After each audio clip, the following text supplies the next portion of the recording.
Rangers legend Alli McCoist has voiced his frustration over what he describes as the bizarre handling of one of the club's most promising players.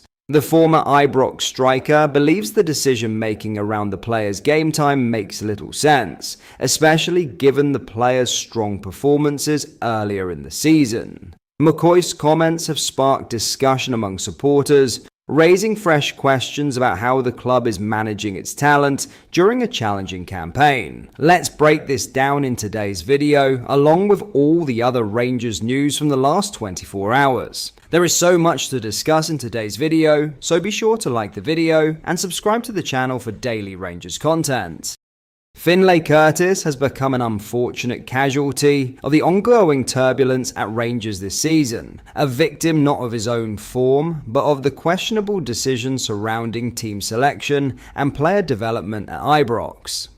The 18-year-old winger, widely regarded as one of the brightest talents to emerge from Rangers Academy in recent years, began the campaign in scintillating form. His early contributions included 3 crucial goals for the Light Blues, performances that hinted at a breakout season for the youngster. However, his progress has since been stifled. Despite his promising start, Curtis has accumulated just 235 minutes of first-team action this season, a startlingly low figure for a player of his ability and impact. Much of this decline in game time coincided with the arrival of Mikey Moore, who joined Rangers on loan from Tottenham Hotspur. While the move was initially viewed as an opportunity to inject Premier League quality into the squad, it has instead drawn criticism from fans and pundits alike. None more so than club legend Alli McCoist, who publicly questioned the logic of the decision. Speaking live on TalkSport, McCoist did not hold back in his assessment. "I mean, there is a kid at Rangers who hasn't been getting his chance. They've been playing Mikey Moore," McCoy said. "I'm not complaining about Mikey Moore, I really am not. He will go on to be a good player and have a great career. At this moment in time, there is a lad called Finlay Curtis, and probably there is nothing between the two of them. So I am thinking, why are you bringing someone up from London to play in a position that one of your 18-year-old players can play themselves? I think the two of them will be great, but it's little things like that I find bizarre."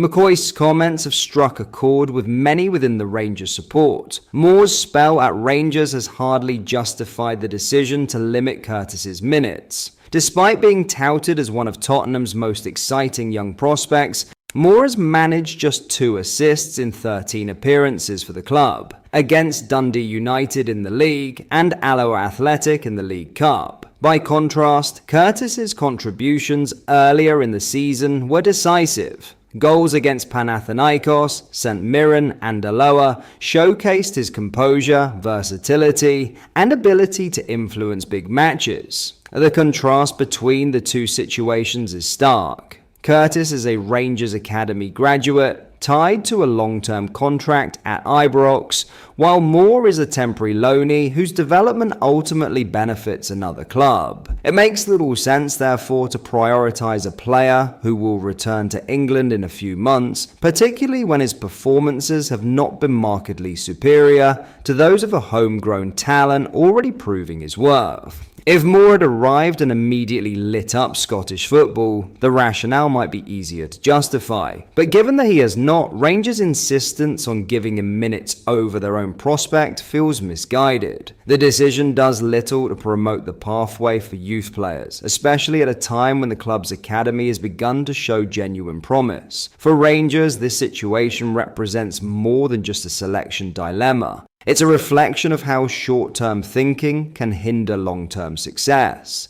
Curtis deserves the opportunity to reclaim his spot in the side, and if new manager Danny Röhl is serious about building a sustainable future at Ibrox, then that correction must happen soon. McCoist's assessment captures the mood perfectly. It is indeed bizarre that Rangers would choose to nurture another club's player at the expense of their own rising star. Curtis has earned his chance, and it's time he gets it. In other news, Chamiti may have finally opened his Rangers account, But the celebration that followed has sparked just as many headlines as his long-awaited goal. The £8 million striker, who has endured a torrid start to life at Ibrox, was criticised for a post-goal gesture that some have labelled disrespectful. And one former Rangers star has called on captain James Tavernier to make sure it doesn't happen again. The 20-year-old forward scored his first goal for the club in Sunday's 3-1 win over Kilmarnock,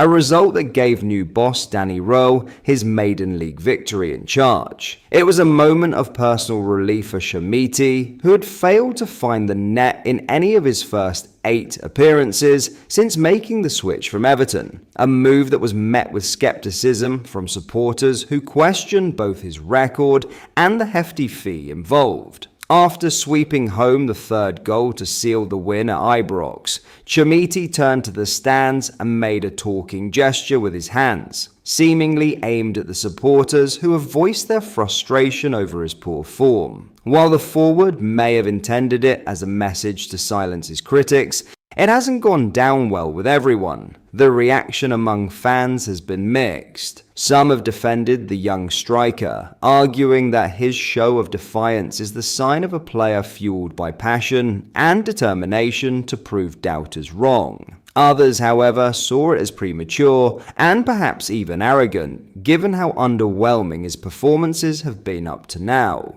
Former Rangers striker Ross McCormack firmly falls into the latter camp. The ex-Scotland international believes Chamiti crossed a line and has urged Tavernier to step in and make sure the message is clear. Respect the supporters no matter what. Speaking on Clyde One Super Scoreboard, McCormack said, "Straight after that game, you'll probably get guys like Tavernier right away, sitting him down and going, 'Don't you ever do that again because the fans will make or break you at Rangers.' I did find it a little bit strange, even disrespectful, to do that." McCormack's comments underline the fine line every Rangers player must walk at Ibrox, where the expectations are relentless and the supporters' scrutiny is constant. For Chamiti, the gesture may have been an emotional reaction after weeks of pressure, but gestures like that rarely go unnoticed at a club where every detail is magnified. Rowe, meanwhile, struck a more diplomatic tone when discussing the striker's performance.